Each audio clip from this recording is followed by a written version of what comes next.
మీ బాల్కనీలో పావురాలు నివాసం ఉంటున్నాయా? అయితే మీకు ఆర్థిక కష్టాలు తప్పవంట.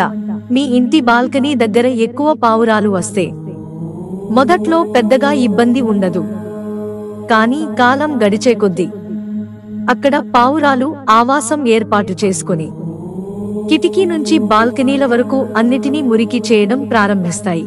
వాస్తు శాస్త్రం ప్రకారం పావురాలు ఇంటి బాల్కనీని పాడు చేయడమే కాకుండా ఇంటిలోకి ప్రతికూల శక్తిని కూడా తీసుకొస్తాయని చెబుతున్నారు. ఇది వాస్తు శాస్త్రం ప్రకారం అశుభమంట. దీని కారణంగా ఇంట్లో ఆర్థిక సమస్యలతో పాటు ఇతర సమస్యలు వస్తాయంటున్నారు. ఇంటి బాల్కనీలో పావురాల గుంపు చెత్త చేస్తే దానిని త్వరగా శుభ్రం చేయాలని సూచిస్తున్నారు. ఎందుకు అనుకుని నిర్లక్ష్యం చేస్తే పెద్ద సమస్య వస్తుందంటున్నారు. పావురాలే కదా అని వదిలేస్తే ఇంటికి అశుభం కలిగిస్తాయంటున్నారు.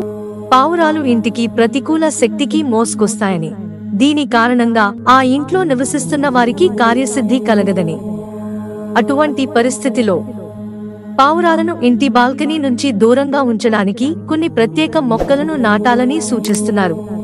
ఇల్లు లేదా ఫ్లాట్ కిటికీ దగ్గర కొన్ని మొక్కలు నాటడం వల్ల పావురాల బెడద తగ్గుతుందని చెబుతున్నారు. వీటిలో వెల్లుల్లి మొక్కలు ఒకటి.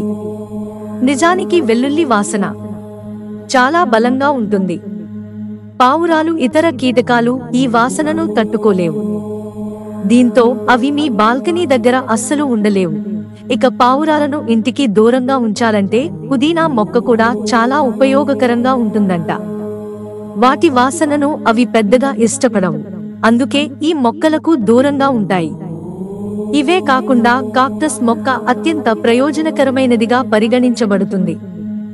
ఎందుకంటే పావురాలు కాక్టస్ మొక్కకు భయపడతారు, కాబట్టి అవి ఈ మొక్కలకు దూరంగా ఉంటాయి. మిత్రులారా, ఛానల్ సబ్స్క్రైబ్ చేసుకోవడం మర్చిపోకండి. ధన్యవాదాలు.